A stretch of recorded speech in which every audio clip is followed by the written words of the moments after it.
Okay, so ready for a deep dive into grief that, Oh, like, yeah. you've never really thought about it before. Okay. But we're talking about a Spanish guidebook that kind of flips the script on us. Right. It's called Guide to the 15 Tasks of Mourning. Yeah. And instead of like the usual like stages of grief, you hear about all the time, Yeah. this guidebook throws you right into these actionable tasks.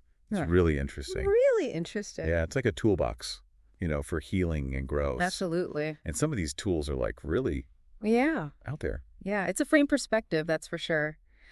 It's one of the things that really drew me to it as well, because it immediately challenges you. The guide challenges you to become a duelist, Ooh. someone who battles their grief head on. They don't let it pin them down for the count. I love that dualist idea. Yeah. It's like grief is going to hit. Right. You can't avoid it. It's going to happen. It's going to happen. Yeah. But what if instead of just being, knocked down, you could actually like almost train for it? Yeah. Develop the skills to navigate it. Totally. Which I think is really empowering. It is. It's about agency. It's about taking control rather than feeling like this is happening to, Right. you are actually in charge of this experience as much as you can be. I like it. And it all begins with the first level, sentir, feeling our feelings. Okay, so no more like, Yeah. pushing it down, pretending we're fine. Exactly. Yeah. This guide says, bring it forward. Let's Uh-huh. have those emotions. Yeah. And it actually makes a distinction between just like those immediate emotions versus sentimientos, which are those deeper kind of thoughts and interpretations we layer on top of it. The idea is if we express those initial gut reactions, you then clear the space to process those heavier sentimentos later on. Okay, so it's like almost like clearing your inbox. Yes. Before you can get to the big project. Exactly. So it's not so overwhelming. Yes, exactly. I like it. I love that. So speaking of processing emotions, Yeah. what are some of your go-to ways Yeah. to like process strong emotions? Oh, gosh. You know what? I'm a huge fan of journaling. Okay. Huge fan of just getting it out on paper, no judgment, just whatever comes out, comes out. Yeah. And I find that that really helps me make sense of things. What about you? Honestly. Yeah. A long run with some good music blasting in my ears I love it. helps me burn off some of that nervous All energy. right. And then I can think straight again. Mm-hmm.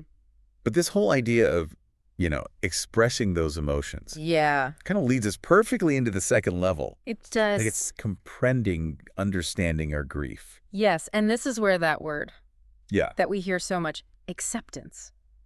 It gets thrown around a lot, Right. but this guide puts a really interesting spin on it. Yeah, because a lot of times acceptance sounds like giving up. Like, well, this sucks. Yeah. But I guess this is just how it is now. Exactly. It can feel very passive. Right. But what they're saying is acceptor to accept is not about resigning yourself. It's about making space for this new reality. And they have this great analogy about it being like moving to a new country. Mm-hmm. So at first, everything's strange, right? Yeah. You know how things work. You miss your old routines. You know your old comforts. But gradually, you find your footing. You adapt. You adapt, exactly. Let's thank that. It's not about erasing the past. It's about figuring out how to integrate it into your present. Right. Have you ever, like, gone through something where that acceptance Yeah. was really the key to being able to move forward? Oh, absolutely. Yeah. And I think a lot of our listeners have probably had that similar experience as well, where it's just like, okay, this happened. It's not what I wanted, but now how do I move forward? Right. And that acceptance leads us to the third level, which is where things get Right. really, really interesting. Let's hear it. Transcender. Transcending our loss. Mm-hmm. That sounds heavy. It does, right. So are we talking like, enlightenment here or? Not quite. Not quite, but it is about more than just coping. Right. This guide is suggesting that grief can actually be a catalyst for Yeah. positive change in your life. Wow. It can make you question everything, your values, Yeah. your priorities, Right. your whole outlook on life can shift. So it's like this big life earthquake. Right. But instead of just rebuilding the same house on that shaky ground, Yeah. you have this opportunity to create something totally new. Yes. That might be even stronger than before. That's exactly it. Wow. And one of the most, I think, unexpected things that it brings up is this power of serving others. Okay, now that seems counterintuitive. It does, doesn't it? Like I'm grieving, I'm hurting, Right. and I'm supposed to help other people. Yeah, how does that even work? It seems a little backwards, but what the guide suggests is that by shifting your focus outwards, even just a little bit, you tap into this different kind of energy. Okay. It's about this selfless service, Okay. giving without expectation of anything in return, which can be incredibly freeing, especially when you're in so much pain yourself. I'm intrigued but skeptical. Of course. So tell me more about how serving others is going to make Emmy feel better. Okay, well, think about a time where you helped somebody else. Maybe they were feeling down. Maybe they were going through something. Did you notice any kind of shift in yourself? Even just for a moment, forgetting your own problems, because you were so focused on theirs. You know what? I can think of a time when my friend was going through that awful breakup, and I was there for her, just letting her vent, offering advice. I totally forgot about my own stresses for a while. There you go. Yeah. That's the kind of energy that we're talking about here. All It's right. not about ignoring your own grief. It's about recognizing that even in loss, you still have so much to give. That's beautiful. And that giving, that act of service, can be so healing for yourself and for others. Okay, I could start to see that. Yeah. But serving others is just one of 15 tasks that this guide lays out. It is. And I have a feeling some of them are pretty unexpected. So where do we go from here? Which task do we tackle next in our deep dive? You know, it's funny you say that about them being unexpected, because it's not really like a numbered list Right? where you have to follow it in order. It's Yeah. very much like you said, a toolbox. Yeah. And you can just reach in and be like, okay, for what I need right now, for where I am in this journey, this is the tool that feels right. I like that. No pressure to have it all figured out Exactly. in the beginning. Yeah. And no judgment if you need to circle back to a certain task later on. Totally. But speaking of tools, which one really speaks to this whole soothing others concept? So that would be task 12. Decídete a servir a los demás, which basically means decide to serve others. Okay. And it really goes beyond just, lending a helping hand here or there. This guide actually argues that it can become this pathway back to happiness and meaning after loss. Okay, that seems like kind of a big leap, though. It does, right? When you're in the depths of grief, Right. to suddenly find happiness through helping other people. Yeah. How do they make that connection? Yeah. So they use this really powerful phrase, selfless service. And again, it goes back to that idea of giving without expectation of anything in return. Okay. So shifting that focus away from your own inward pain to this outward generosity. Okay. And they actually use Mother Teresa as an example Ah, of a life dedicated to serving others yeah. and finding joy in the midst of really immense suffering. Yeah. If anyone knew suffering, it was probably Mother Teresa. Right, exactly. Okay, so I could see how, focusing on something bigger than yourself, doing something concrete to help other people, can maybe help you work through some of that grief. Yeah, it's almost like instead of being consumed by your own pain, you're kind of transforming it into something positive, right? And it doesn't have to be these grand gestures. Okay. You don't have to become a saint overnight. Right. It's really about looking for those small ways to serve within your own community in ways that feel really authentic to you. Okay. So maybe that's volunteering at a local food bank. Maybe it's offering to babysit for a friend who's a stressed out parent. Maybe it's just listening with your whole heart. When someone needs to vent. So those small acts of kindness, Exactly. those little ripples of generosity, Yes, can actually add up to something really meaningful. they really can. I like it. Yeah. But let's be honest for a second. Grief isn't just about feeling lost and sad. Yeah. It can really mess with your head. Oh, absolutely. It can really shake your belief system to the core. It can. And the guide actually addresses this head on in task 13, Career to Believe. And it's really this encouragement to take a look at your principles, your values, especially when they feel shaky. Because grief has a way of doing that, right? Absolutely. Suddenly all those big questions about life and death and faith and all of that, Yeah. it's not just theoretical anymore. Right. It gets really, really fast. Yeah. And it's one thing to, ponder those questions when things are good. Right. But in the midst of loss, they become so intensely personal. Right. And they acknowledge that, grief can lead to a crisis of faith for some people, while others, it deepens their faith. So there's no right or wrong answer there. Exactly. It's just whatever happens to you. Precisely. And that's okay. Yeah. But what they are saying is don't ignore those questions. Lean into them. Yeah. Figure out what you believe. Right. What gives your life meaning, especially now.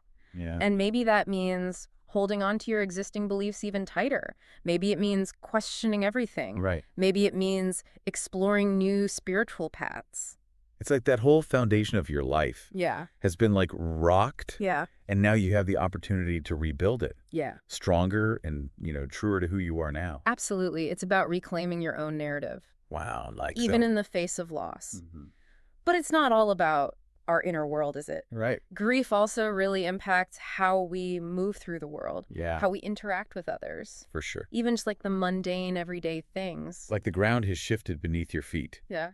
and you're trying to find your footing in this new reality. Exactly. And that's where task 9 comes in, adapter, which just means to adapt. And it's about acknowledging those shifts and figuring out how to navigate life without your loved one physically present. So this goes beyond just like accepting the loss intellectually in your mind. Yes. It's like the actual practical and emotional adjustments you have to make. Exactly. Like if the person who died was the one who always handled the finances or cooked all the meals, suddenly those everyday tasks can feel insurmountable. Absolutely. And the guide uses this great analogy of moving to a new country. Right. So at first, everything feels strange, unfamiliar. You miss those comforts of home, the routines, the people. But gradually you adapt. You find new rhythms, new sources of support. You create a new sense of normal. Yeah, you find your own way of doing things, your own way of navigating life without that person physically there. And it's not about replacing them, but it's about honoring their memory while also allowing yourself to build a new life. It's that balance, right, between honoring the past and embracing the present. And speaking of honoring the past... Are you thinking of task 10? I am. Rubikar. Yes. Which means to relocate. Yes. Okay, this one sounds kind of out there. It does a little bit. Like, are we talking about physically moving to a new city? No, not at all. Okay. It's about finding a new way to relate to your loved one in a way that honors their memory, but also allows you to move forward without them physically present. Okay. And it's about recognizing that, even though they're gone. The bond, the impact that they had on your life, that doesn't just disappear. So how do you relocate someone who's no longer physically here? Right. It sounds very spiritual. It can be, but it doesn't have to be about ghosts or seances or anything like that. Right. It's more about finding those tangible ways to keep their memory alive in your heart and in your mind. Okay. So maybe it's creating a ritual of looking at photos and sharing stories. Maybe it's cooking their favorite meal. Maybe it's listening to their favorite song. Okay, so it's like finding those touchstones, those ways to still feel connected to them. Exactly. Even in their absence. Yes. It's finding those really personal, meaningful ways to keep their spirit alive in your own life. Okay. But while we're on the topic of finding balance amidst grief, there's another task that comes to mind. Okay, which one are you thinking of? Task 3, kudar, which means to care. Okay. And I have a feeling you know where I'm going with this. It's not just about brushing your teeth and calling your mom. You know me too well. But those things are important too. They are important, but you're right. It goes a lot deeper than that. Okay. This task is about recognizing that grief. It takes a toll on you, physically, emotionally, mentally. And it's about actively counteracting that with self-care. Because it's so easy to just let those things slide. Yeah. When you're grieving, right? Oh, it's so easy. Sleep, who needs it? Exercise, too much effort. Healthy food, past the ice cream. You give me all the comfort feel. Yes. Exactly. Yeah.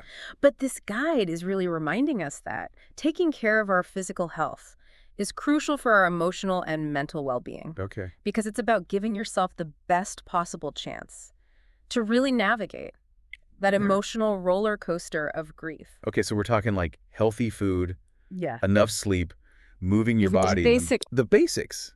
But it sounds like it goes beyond the physical too, right? Absolutely. Quaidar also includes tending to your emotional needs. Okay, how do we do that? So this might look like giving yourself permission to grieve, talking to a therapist, journaling, spending time with supportive friends, anything that helps you process those really big feelings in a healthy way. So it's about creating that space for yourself where you can just be with your grief. Yeah. Without judgment. Exactly. But what about the mental aspect of it? Because grief can really mess with your head too. It can, and that's why the guide also emphasizes nourishing your mind. So think reading, meditation, spending time in nature, activities that can help quiet the noise a little bit and help you find moments of peace. It's about finding those little pockets of respite. in the middle of the storm. But sometimes, even with all the self-care in the world, grief can feel really isolating. Oh, absolutely. Like you're the only one who's ever felt this way. It's so easy to feel that way. Yeah. And that's why Task 4 Buskar to Seek is so crucial. Correct. Because it's about reaching out for support, remembering that you don't have to go through this alone. Because as tempting as it is to, crawl under the covers and hide from the world. Oh, yeah. That's usually when we need connection the most. You need it the most, right? Yeah. And the guide really starts with those closest to you. Okay. So family, friends, people who genuinely want to be there for you. Yeah. And it's about letting them know what you need, whether it's a shoulder to cry on, a listening ear, or even just help with those everyday tasks that feel really overwhelming. Because sometimes just having someone to be there with you. Yeah. To validate what you're going through. Yes. Can make all the difference. Absolutely. And the guide acknowledges that. Not everyone in your life is going to be equipped to handle the intensity of your grief. Right. And that's okay. It's about being choosy about who you open up to. It is. Finding those people who can really just listen without judgment. Just hold space for you. Yeah. And beyond your immediate circle. The guide also encourages exploring support groups or connecting with others who've experienced similar losses.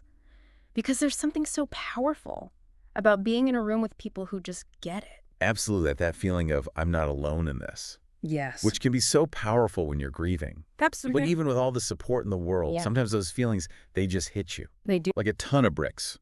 They really do. What does the guide say to do when that happens? That's where task 1 comes in, expressor to express. And it's all about letting those feelings OUT.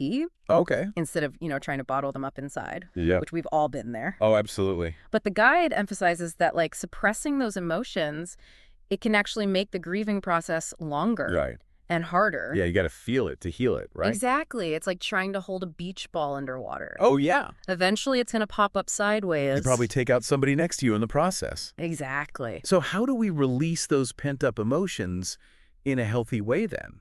Well, it starts with something I think we've all done, even if we try not to. Crying. Yeah. The guide talks about it as this natural, healthy release of emotional tension. There's something so cathartic about a good cry. Isn't there? It's like literally releasing a pressure valve. Exactly. And they encourage you to find those safe spaces where you feel comfortable letting those tears flow, whether that's in the privacy of your own home, Yep. with a trusted friend, or even with a therapist. Yeah. Give yourself permission to just feel those feelings fully. But crying isn't the only outlet, is it? No, not at all.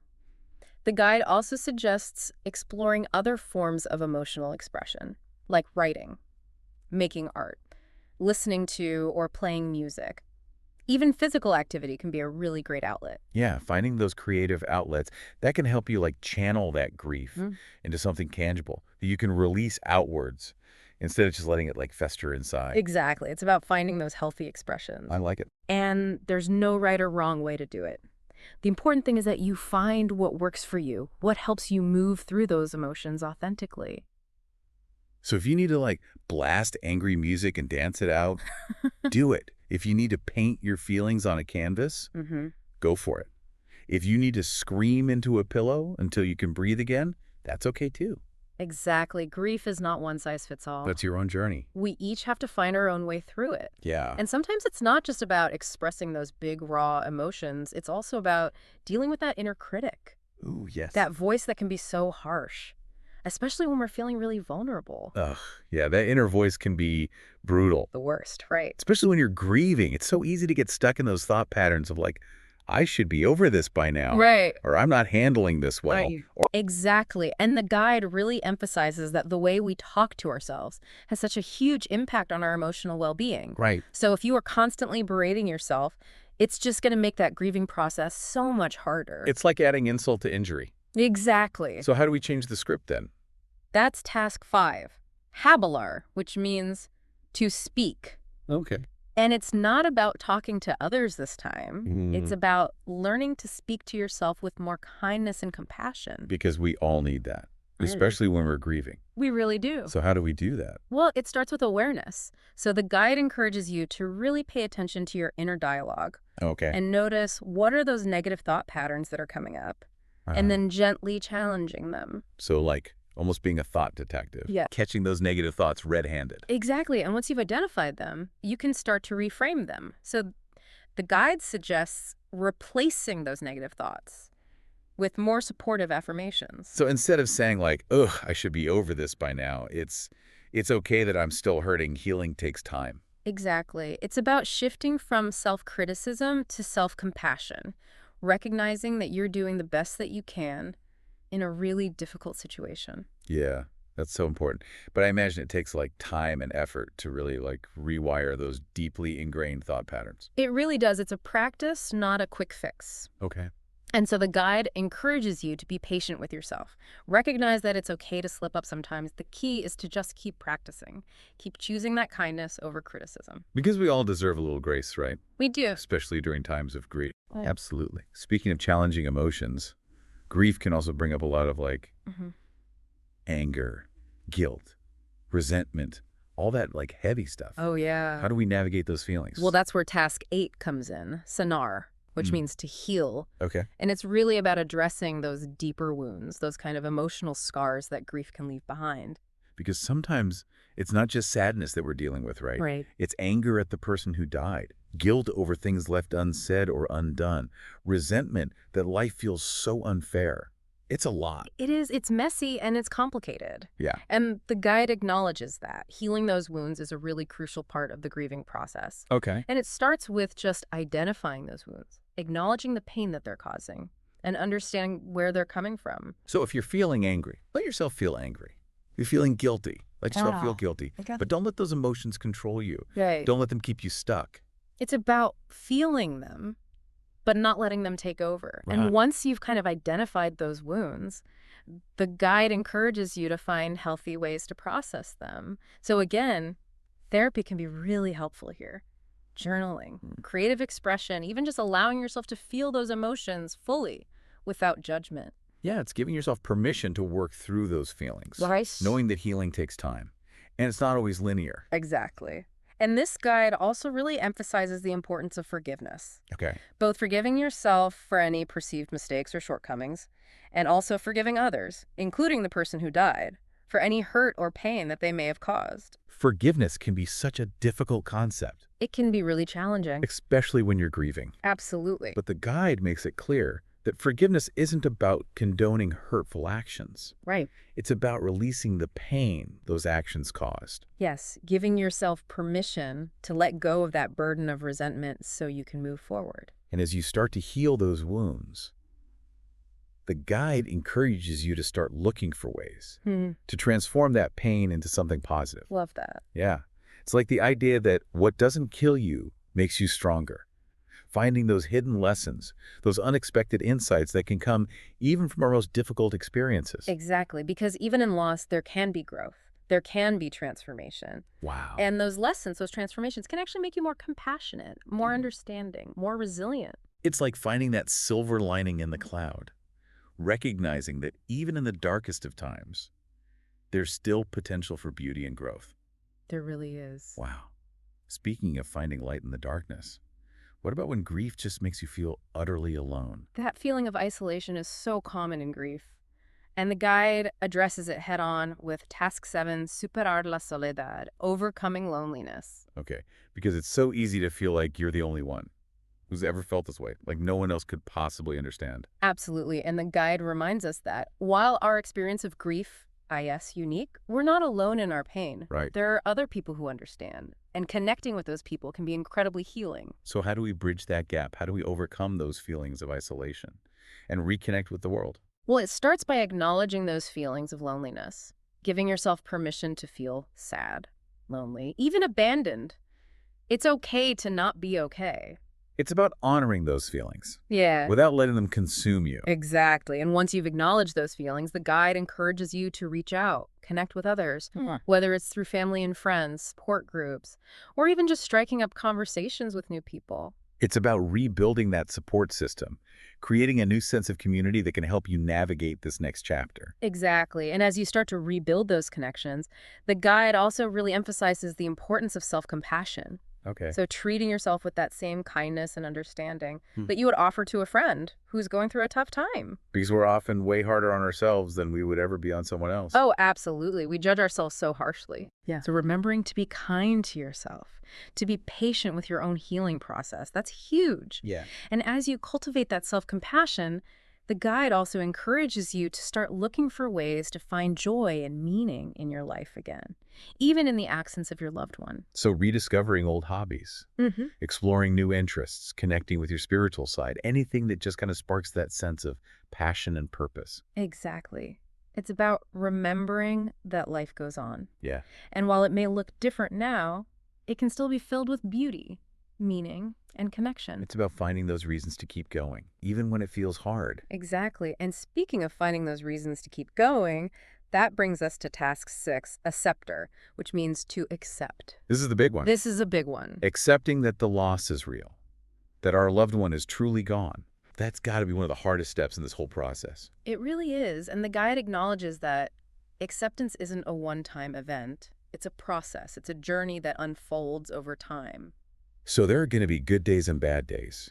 Days when that acceptance washes over you like a wave, and days when it feels impossible to grasp. Absolutely. So how do we even begin to cultivate acceptance? Where do we start? So the guide suggests starting by just acknowledging the finality of the loss, recognizing that your loved one is truly gone. And this might involve like revisiting memories, looking at photos and videos, or even just talking about your loved one with others. So really confronting the reality of their absence, even though it's painful. It can be really painful, but it's important.